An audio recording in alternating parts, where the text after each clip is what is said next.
শ্রী শ্রী হরিলীলামৃত তিরুভাব খণ্ড। এখানে যে অধ্যায়টা যে কথাটা আমরা আলোচনা করছিলাম, যে স্বয়ং প্রভু হরিচাঁদের যে শক্তি, সেই শক্তিকে ধারণ করবার মতো শক্তি সবার নেই। কার আছে? একমাত্র মহাদেবের রয়েছে। মহাদেব স্বয়ং ভোলানাথ। তাই বলছেন, হরি বল হরি বল হরি বল। নরদেহ আবরণে হরিচাঁদ বিভু, পুত্র রূপে গুরুচাঁদ আপনি স্বয়ম্ভু। আত্মদর্শন করি প্রভু হরিচাঁদ, আপনা বিলাতে কাটে সংসারের ফাঁদ। পবিত্র গারস্থ ধর্ম জীবে শিক্ষা দিতে, গৃহী থেকে পারি কই ভাবিলেন উচিতে। পবিত্র চরিত্র হবে গৃহস্থের মূল, মূল ভিত্তি স্থূল হলে সবই অনুকূল। কৃষি বাণিজ্যাদি বটে শিখালো স্বহস্তে, এক দেহে গুরু ভার শিখানো গৃহস্থে। এই যে কথাটা বললাম, যে ভগবান নিজে চাষ করে দেখিয়েছেন। এমন জমি চাষ করেছে যে জমিতে কখনো ধান চাষ করা যায় না। নোনা জমি চাষ করলে পরে ধান লাল হয়ে যায়। সেই নোনা জমি ঠাকুর নিজে চাষ করে ভক্তদের দেখালেন। তাই এখানে সেই সময় ঠাকুর বলেছিলেন, যশমন্ত পুত্র আমি নাম হরিচাঁদ, এবার করিব যত পতিত আবাদ। পতিত জাতিকে আবাদ করবার জন্য ঠাকুরের এই ধরায় আগমন। ভগবান রামচন্দ্র ওই ক্ষত্রিয় কুলে আসছে, কৃষ্ণ আসছে বৈশ্য কুলে, গৌরাঙ্গ মহাপ্রভু আসছে ব্রাহ্মণ কুলে, বাকি ছিল শূদ্র জাতি।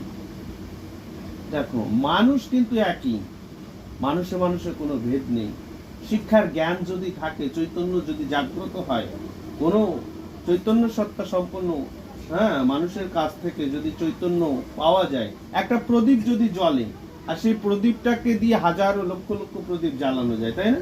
তো একজন যদি মহাজ্ঞানী মহাজন যদি এই ধরায় অবতীর্ণ হয়, তিনি কিন্তু আরো মানুষদের মধ্যে চৈতন্য জাগিয়ে তুলতে পারেন। আরো উন্নত হয়, ভক্তি জাগরণ ঘটে, জ্ঞানের উদয় হয়, প্রেমের উদয় হয়, ভাবের উদয় হয়। এই যে যুগে যুগে ভগবান এসেছিলেন, এক এক সম্প্রদায়ের মধ্যে, জাতির মধ্যে এসে কি করেছেন তাদের, কিন্তু শূদ্র জাতির উদ্ধারের জন্য কেউ আসেনি। সারা পৃথিবীতে কি হিন্দু ধর্মই আছে? আরো কত শত ধর্ম আছে, কিন্তু সবাই তো মানুষ। কিন্তু দেখো, এই সনাতন ধর্মের মধ্যে এই নানান রকম ব্রাহ্মণ, ক্ষত্রিয়, বৈশ্য, শূদ্র, মানে একদম ভাগ ভাগ করে দিয়ে পুরো একদম সবার মধ্যে দ্বন্দ্ব বাঁধাইতেছে। তাই কি করলেন, যে এই সমস্ত যেন কোনো সম্প্রদায় যেন না থাকে, একটাই ধর্ম মানুষের থাকবে। সেটা হচ্ছে কি না, সেটা হচ্ছে গিয়ে মানুষের যে মানুষের প্রভেদ না থাকা, কোনো বিভেদ। মানুষই হচ্ছে একমাত্র চৈতন্য।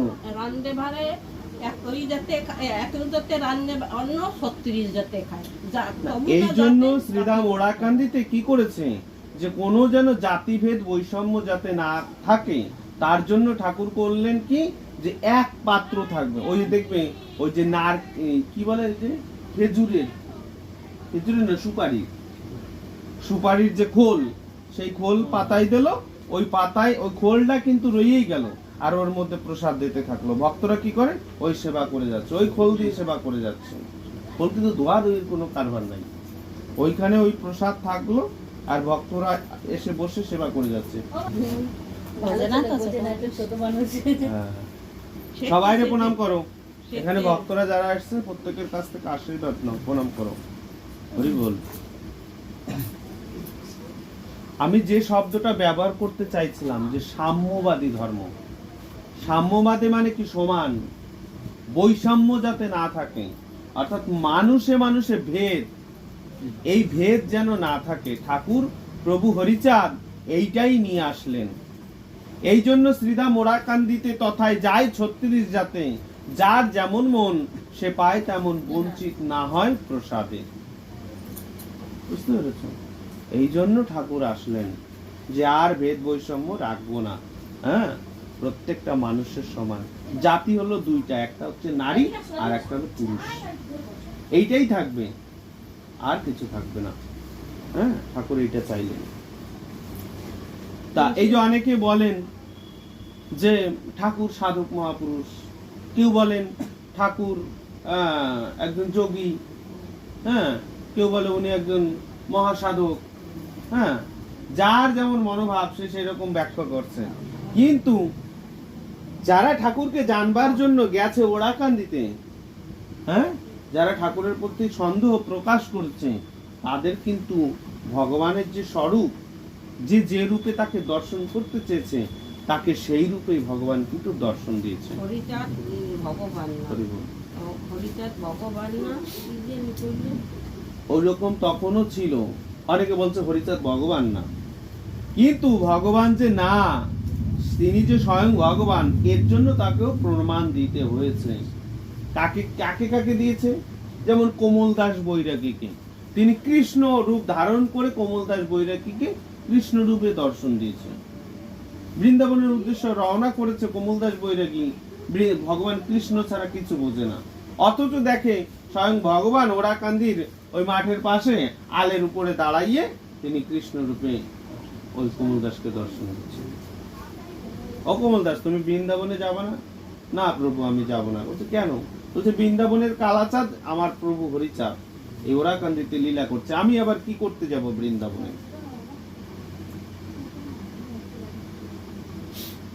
ওই যে গোলক পাগল, তাকেও শঙ্খ চক্র গদা পদ্ম রূপে দর্শন দিয়েছে।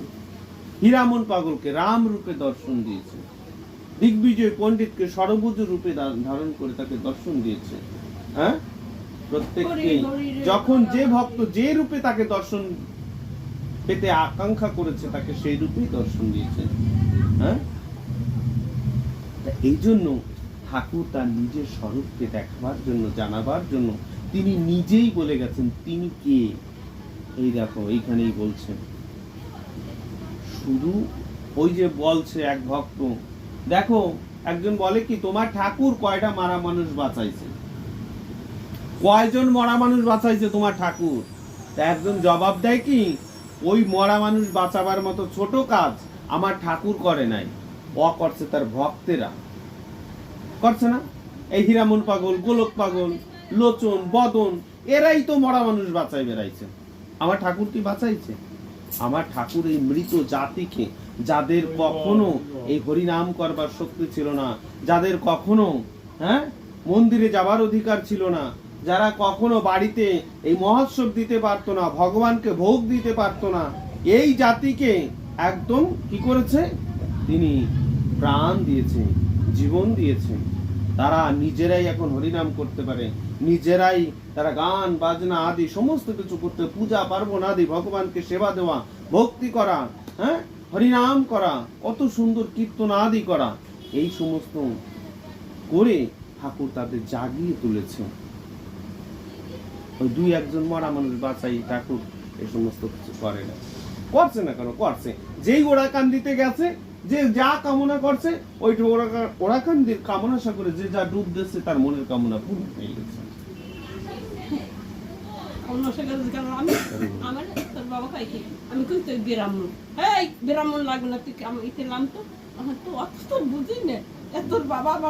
এই জন্য ওই অনেক ব্রাহ্মণও, যেমন অক্ষয় চক্রবর্তী থেকে শুরু করে আরো কত চক্রবর্তী, উপাধ্যায়, বন্দ্যোপাধ্যায়, ব্যানার্জি, এই সমস্ত তারা ওরাকান্দিতে গিয়ে তখন ওই ঠাকুরের কাছে গিয়ে তারা প্রণাম করে, হ্যাঁ, পৈতা খুলে তারা কিন্তু ওই মতুয়া হয়েছে। তারা জানতে পেরেছে যে আমাদের দিন শেষ হয়ে যায়, ভগবান স্বয়ং নিজে ধরায় নেমে এসেছে, এমন দিন হয় কিনা হয়, তাহলে একবার জীবনকে ধন্য করে ভক্তের শ্রীপাদ, ঠাকুরের শ্রীপাদ পদ্মে নিজেকে সমর্পিত করে দিই। এই কিছুদিন আগে হরষিত বাবার কাছে একটা ছেলে, তারা ব্রাহ্মণ, হ্যাঁ, তারা কি করলো? মতুয়া হয়ে গেল। হ্যাঁ, এরকম বহু ভক্তরা এখনো যারা জ্ঞানী, হ্যাঁ, যারা বুঝতে পারছে যে না এই ঠাকুর স্বয়ং ভগবান, তিনি পূর্ণ ব্রহ্ম রূপ ধারণ করেছেন, যা মোরাকান্দিতে লীলা করেছেন, আজও তার লীলা চলছে, হ্যাঁ, আমরা এই মত পথকে গ্রহণ করি, এই যুগ উপযোগী ধর্মকে আমরা গ্রহণ করি, আমরা নিজের জীবনকে ধন্য করি। হ্যাঁ, এক হরিনাম মধ্যে গুণ দিয়া সব নিচ জনে করাইলেন পরম বৈষ্ণব। শুধু কি তাই না, এই সমস্ত বিশ্বের মানুষকে তাড়াবার জন্য আমার প্রভু হরিচাঁদের আগমন ঘটেছে। হরি বল, হরি বল। তাই এখানে বলছেন যে আমার ঠাকুরের কোন কোন ভক্ত কোন কোন শক্তি নিয়ে এসেছে। ঠাকুর তো স্বয়ং ভগবান, কিন্তু তার ভক্তরা কোন কোন শক্তি নিয়ে এসেছে সেই জায়গাটা এখানে ব্যাখ্যা করেছে আমার তারক গোসাই। কি বলছে শোনো। রুদ্র শক্তি হীরামনে দেখিবারে পাই, বৃহস্পতি শক্তি নিয়ে এলো মৃত্যুঞ্জয়, শিব শক্তি শ্রীগোলক নারিকেল বাড়ি, কৃষ্ণ শক্তি শ্রীলোচন ঘুরে বাড়ি বাড়ি, প্রহ্লাদ আহ্লাদ নিয়ে দশরথ হয়, বিশ্বনাথ ব্রজনাটু রাখালো নিচয়, অংশ অবতার যত পূর্বেতে আইলো, আমি পূর্ণ জানি তারা সকলই জুটিল। হরি বল, হরি বল। এই যে ঠাকুরের যারা পারিষদ, এই পারিষদ তারা ধ্যানে জানতে পারলো যে স্বয়ং প্রভু হরি কে, শ্রীহরি কে, এটা জানতে পেরে তারা কি করলেন না, তারা ঠাকুরের সঙ্গ দিতে লাগলেন, ঠাকুরের সঙ্গ দিতে লাগলেন। তাই কি বলছেন যে অংশ অবতার যত পূর্বেতে আইলো, আমি পূর্ণ জানি তারা সকলেই জুটিল। অর্থাৎ আমাকে পূর্ণ জেনেই তারা সকলে এসে একত্রিত হয়েছে আমার লীলা সহকারী, আমার লীলার পার্ষদ রূপে তারা আমার সঙ্গেই তারা রয়েছেন। তাই বলছেন মম শক্তি বহিবারে এরা নহে যোগ্য, ভাবনায় অতীতে আমি নাহি দৃশ্যভোগ্য, খণ্ড অবতারে যে বা এলো ধরা পরে, আপনারা রাখিতে পূর্ণ ভজিল আমারে। খণ্ড অবতারে যে বা এলো ধরা পড়ে, আপনার রাখিতে পূর্ণ ভজিল আমারে। আমাকে পূর্ণ রাখবার জন্য তারা কি করেছে, ভজনা করেছে। তাকে ভজনা করেছে, এই শ্রীহরিকেই ভজনা করেছে। তাই বলছেন রামকৃষ্ণ বুদ্ধ আদি অথবা গৌরাঙ্গ, আমাকে সাধনা করে পথ পেতে মম সঙ্গ।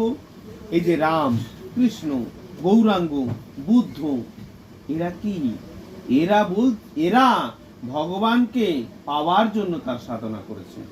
বলছে আমাকে সাধনা করে পেতে মম সঙ্গ, মানে প্রভু শ্রীহরিকে পাওয়ার জন্য তারা সাধনা করেছেন।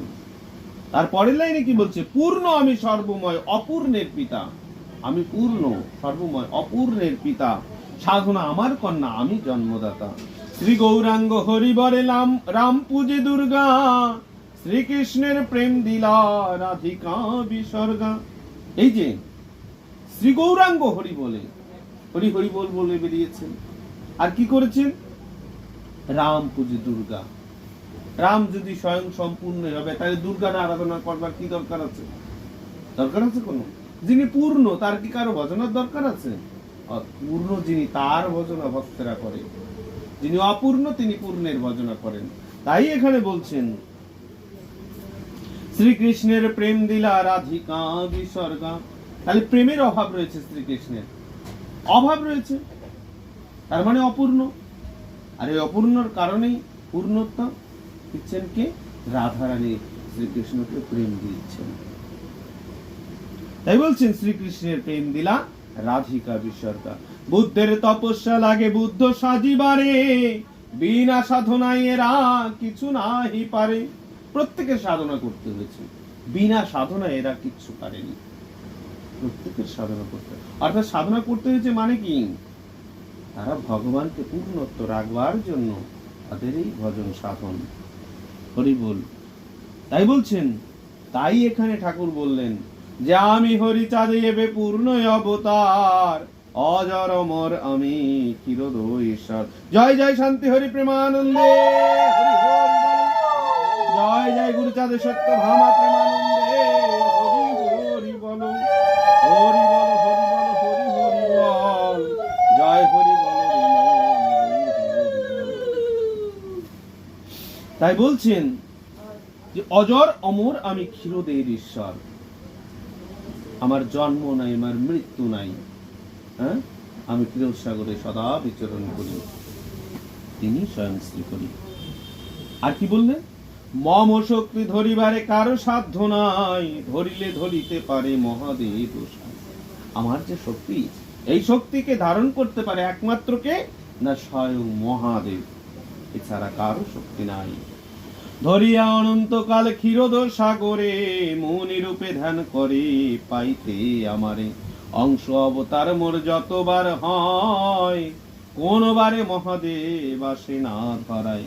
অংশ অবতার মোর যতবার হয়, মানে আমার থেকেই এই যে অবতারেরা এসেছে, এরা যতবারই এসেছে, কিন্তু স্বয়ং মহাদেব তিনি কখনো আসেনি, স্বয়ং মহাদেব আসেনি, কিন্তু মহাদেবের অংশ অবতার হয়ে এসেছে অনন্য অবতার। যেমন ভগবান শ্রীহরির অবতার হয়ে এসেছে অংশ অবতার স্বরূপ, তেমনি মহাদেবের অংশ অবতার স্বরূপ এসেছে, কিন্তু স্বয়ং মহাদেবও আসে নাই, আর স্বয়ং ক্ষীরোদসাই শ্রীহরিও আসে নাই। এখানে ভালো করে বুঝতে হবে যে স্বয়ং ভগবান ক্ষীরোদসাই শ্রীহরি তিনিও আসেন নাই। এসেছেন কারা? রাম, কৃষ্ণ, গৌরাঙ্গ, এই যে অংশ অবতার, এনারা এসেছেন, কিন্তু ভগবান স্বয়ং নিজে আসেননি। আর মহাদেব তিনিও আসেননি, তিনি তার যে স্বরূপ রূপে ভগবান, আর যে হরিচাঁদে ভগবান, সবাই ভগবান, কিন্তু ভগবানের মধ্যে তারতম্য আছে, অংশ আছে, কলা আছে, পূর্ণ আছে, হ্যাঁ, কিন্তু স্বয়ং মহাদেবও আসেন নাই। কিন্তু মহাদেবের অঙ্গ হতে সৃষ্টি হয়ে অংশ অবতার, মানে অংশ মহাদেব যাকে বলে, তারা এসেছেন, কিন্তু স্বয়ং মহাদেব আসেননি, আর স্বয়ং শ্রীহরিও আসেননি। এই জন্য বলছেন, এই যে রাম, কৃষ্ণ, বুদ্ধ আদি অথবা গৌরাঙ্গ আমাকে সাধনা করে পেতে মম সঙ্গ, এই যে রাম, কৃষ্ণ, গৌরাঙ্গ, এনারা সব অংশ অবতার স্বরূপ। এই জন্য তারকেশ্বর এখানে কলম দিয়েছে না, হ্যাঁ, কি বলেছে মঙ্গলাচরণের শেষের দিকে, রাম হরি কৃষ্ণ হরি শ্রী গৌরাঙ্গ হরি, হরি চাঁদ আসুর হরি পূর্ণানন্দ হরি, এই হরি চাঁদ লীলা সুধার সাগর, তারও কেরে কর হরি তাহাতে মকর। রাম হরি, কৃষ্ণ হরি, শ্রী গৌরাঙ্গ হরি, এরা সবাই হরি। কেন হরি বলেছে? কারণ হরির থেকে নেমে এসেছে, তাই হরি বলছে।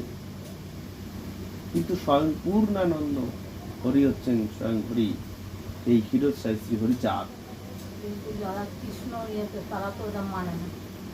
না মানলে কার কি এসেছে? ভগবানের কি কিছু কমতি থাকবে তাতে? তুমি না মানলে তোমার জ্ঞানের অভাব, তাই তুমি মানো না। কিন্তু যার পূর্ণত্ব জ্ঞান, ঠাকুর যাকে চৈতন্য দিয়েছেন, এই তারক গোসাই, তিনি তো হরি ঠাকুরকে, হরিচাঁদকে তিনি তো পূর্ণ মানেন নাই, প্রথমে মানছিল। স্বয়ং হরিচাঁদ ঠাকুরকে তিনি পূর্ণবর্ণ ভগবান বলে মানেনি, মানছিল কি? মানে নাই। কিন্তু কখন মানলো?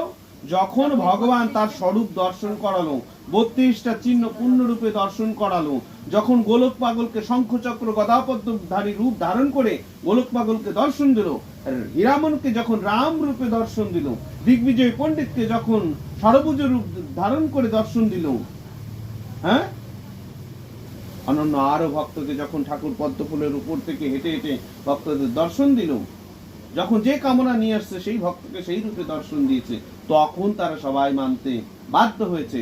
এবং রামকান্ত গোস্বামী তিনি নিজেই বলেছেন, তিনি কেন বললেন? কারণ স্বয়ং ভগবান তিনি দৈববাণীতে বলেছেন, আমি ওই সফলাডাঙ্গায় যশোমন্তের ঘরে অন্নপূর্ণার উদরে আমি আবির্ভূত হব স্বয়ং ক্ষীরোদসাই শ্রীহরি রূপে। এইরকম অবতার রূপ আমি এর পূর্বে কখনো ধারণ করি নাই, এবার আমি স্বয়ং। শোনো, যার জ্ঞানের অভাব হবে সে ঠাকুরকে জানতে পারবে না। হরি বল, এই জন্যই হরি লীলামৃত পড়তে হবে। হরি লীলামৃত পড়লে পরে ভগবানের স্বরূপ সম্পর্কে তার প্রকৃত জ্ঞান আর যাক। এখানে ক্যামেরা চলছে, এখন কথা বলো না, আমি এটা শেষ করি, তারপরে শুনবো তোমাদের কথা। তাই এখানে ঠাকুর কি বললেন, অজর অমর আমি ক্ষীরোদ ঈশ্বর, অজর অমর আমি ক্ষীরোদ ঈশ্বর, আমার জন্ম নাই মৃত্যু নাই, আমি ক্ষীরোদ সাগরে সদা সর্বদা বিচরণ করি। আর কি বলছেন,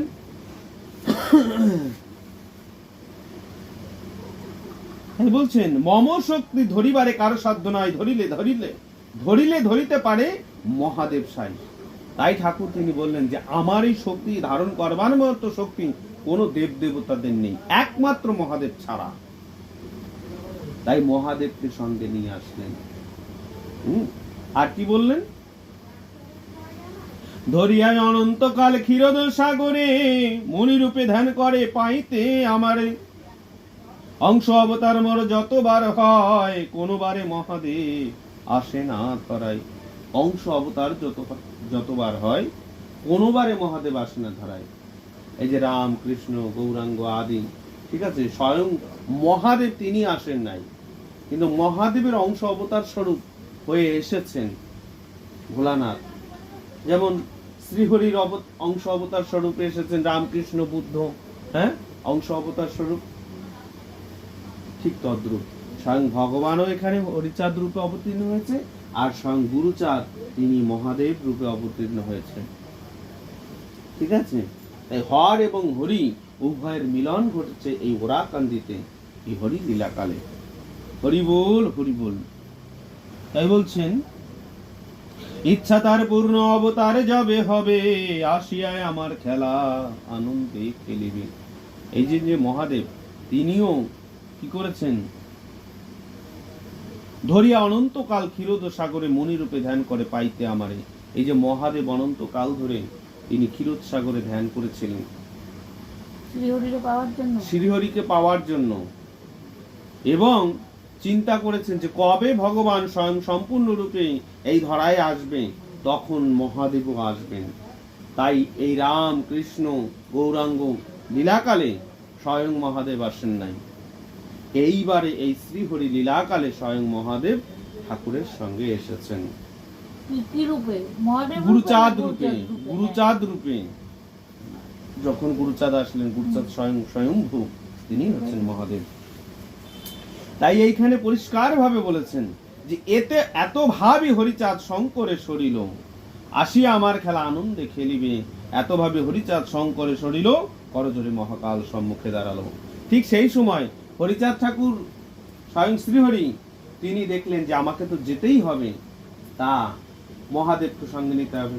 তখন মহাদেবকে স্মরণ করলেন, মহাদেব স্বয়ং সঙ্গে সঙ্গে স্বয়ং মহাদেব উপস্থিত। হ্যাঁ প্রভু বলুন।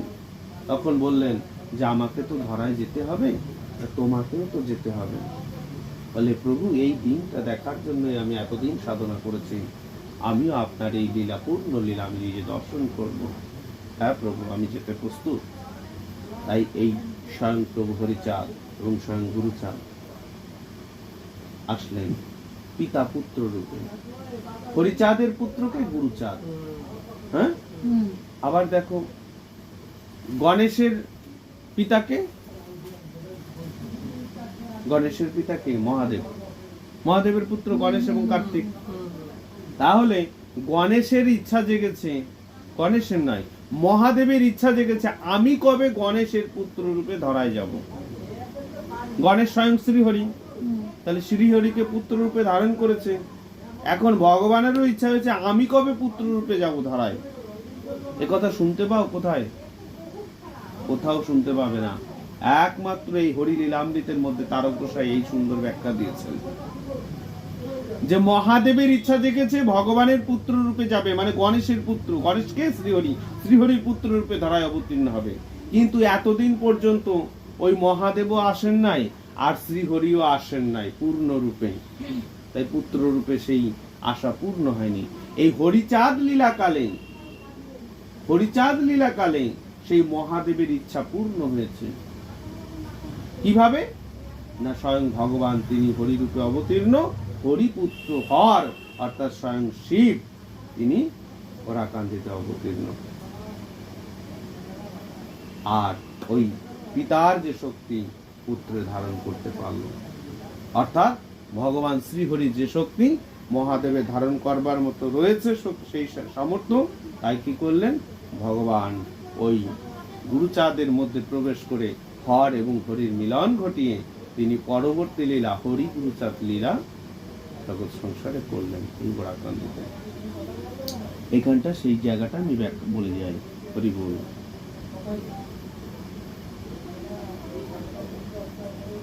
হরি হরি রে দয়াল। অংশ অবতার মোর যতবার হয়, কোন বারে মহাদেব আসে না ধরাই। ইচ্ছা তার পূর্ণ অবতার যাবে হবে, আসিয়ায় আমার খেলায় আনন্দে খেলিবে। এত ভাবি হরিচাঁদ শঙ্করে সরিল, করজোরে মহাকাল সম্মুখে দাঁড়ালো। এত ভাবি হরিচাঁদ শঙ্করে মানে কি মহাদেবকে স্মরণ করলেন আর করজোরে মহাকাল সম্মুখে এসে দাঁড়ালেন। হরিচাঁদ বলে দেবে দেব মহাদেব, মম ইচ্ছা গৃহী ধর্মী জীবিকে তড়াবো। চিত্ত শুদ্ধি একাগ্রতা বীর্যবর্তা লাগি, সংসারী সাজিয়া আমি সাজিব বিরাগী। সংসারী সাজিয়া আমি সাজিব বিরাগী কথাটার মানে কি, আমি সংসারের মধ্যে থাকবো, সংসারের কর্ম করব, কিন্তু সংসারে আমি ডুববো না। বুঝতে পারছো?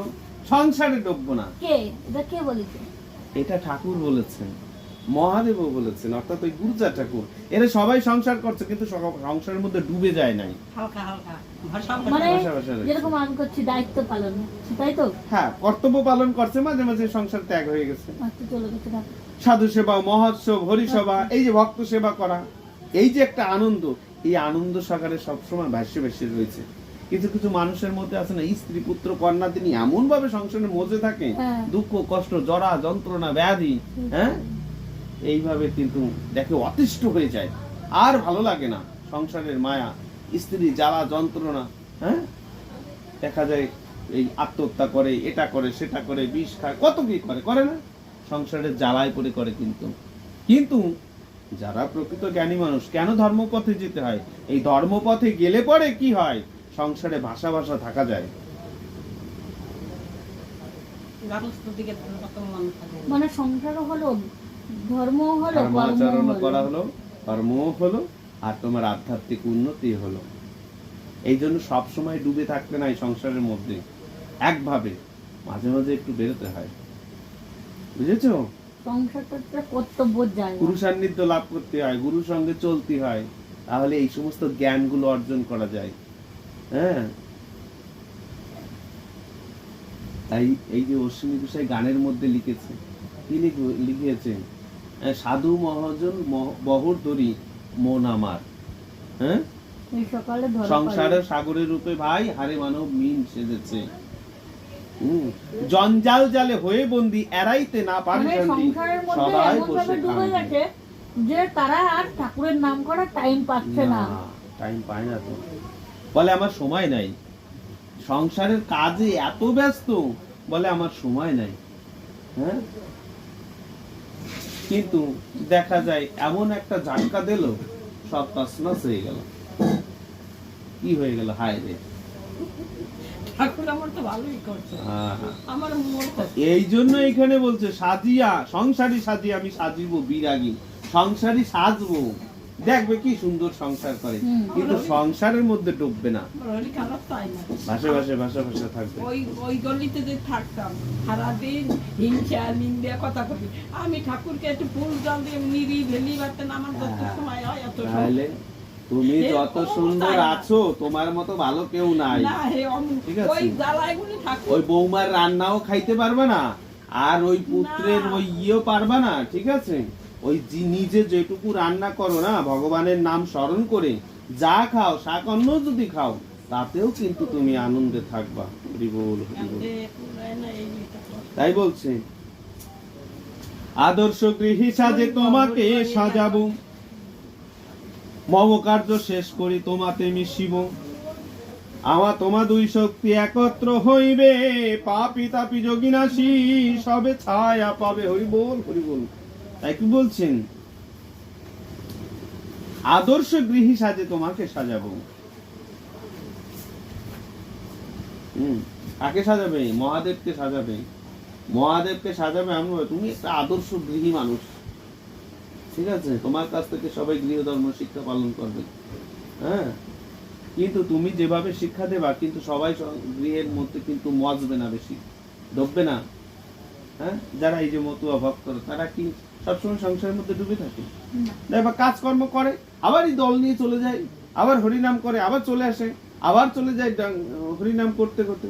এই যে ভাষা থাকা, হ্যাঁ, এই ভাষায় থাকতে বলছে। তা এটা পেতে গেলে, এই তত্ত্বটা পেতে গেলে কি করতে হবে? সাধু মহাজনদের সঙ্গ নিতে হয়। সাধু মহাজনদের সঙ্গ নিলে কি হয়? এইভাবে চলতে পারবে, আর নাহলে চলা যায় না। বুঝেছ?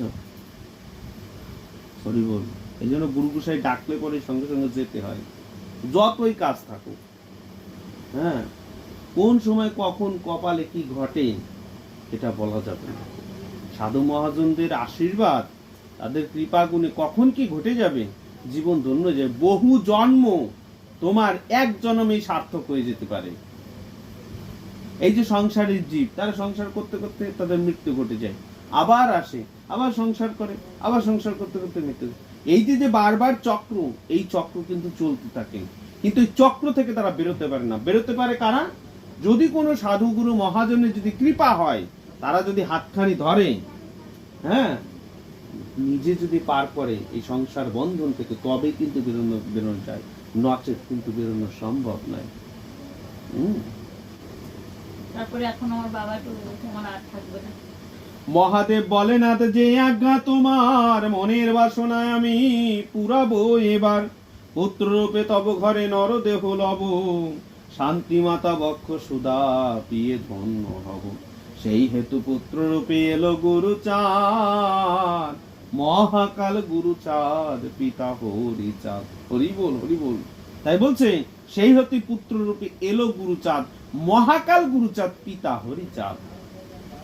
পিতা এবং পুত্র, হর এবং হরির মিলন হলে ওরা কান্দিত। তুই বল হরি বল। গুরুচাঁদ জন্ম পরে প্রভু সাজে দিন, সংসার বাসনা দিনে দিনে হলো ক্ষীণ। যখন গুরুচাঁদের জন্ম হলো, তখন প্রভু একটু সংসারের হালটা ছেড়ে দিলেন, আলগা করে দিলেন। যা করে গুরুচাঁদ করবে না, একটু আছে এইভাবে। ক্রমে ক্রমে হরিচাঁদে বিরাগী সাজিল, সংসারের ভার গুরুচাঁদ হস্তে নিল। কারণ স্বয়ং মহাদেব ভগবান তিনি পুত্র রূপে আসছেন শ্রী হরি। এখন তার তো কর্ম করতেই হবে, ঠাকুর যাতে একটু ভালো থাকে। তিনি ভক্তদের কৃপা করবার জন্য দাঁড়ে দাঁড়ে হরি নাম বিলাচ্ছে, এদিকে গুরুচাঁদ ঠাকুর সংসার সামলাচ্ছে। বুঝছো? হরি বল। ত্রিংশ বর্ষ বয়ক্রম যখন হইল, গৃহস্থের গুরুনীতি সব শিক্ষা হলো। আদর্শ গৃহস্থ সাজে প্রভু গুরুচাঁদ, মনে মনে মহাপ্রভু পাইল আহ্লাদ। পূর্বের প্রতিজ্ঞা মতো দিন কাছে এলো, গুরুচাঁদ বড় দেহে মিশিতে ইচ্ছিল।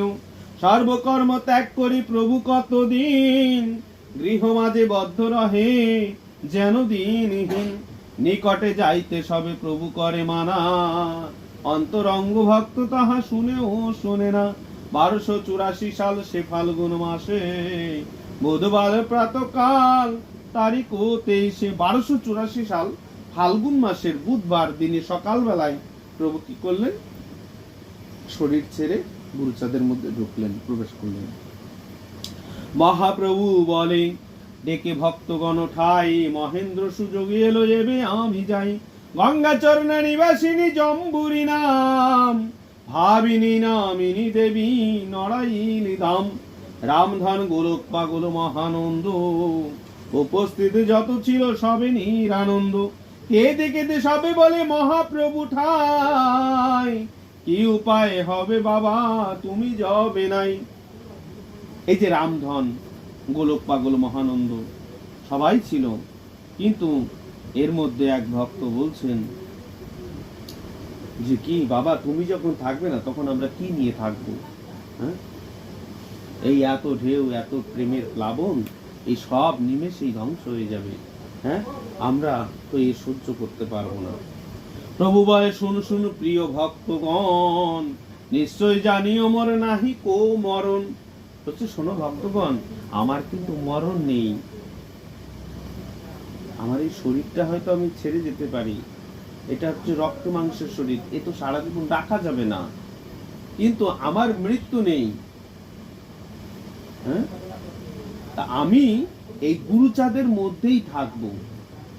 এখানে বলছেন কি শোনো, নিশ্চয় জানিও মোর নাহি কো মরণ, কায়া ছাড়িয়ে আমি বাহির হইব, গুরুচাঁদ দেহে গিয়া আপনি মিশিব।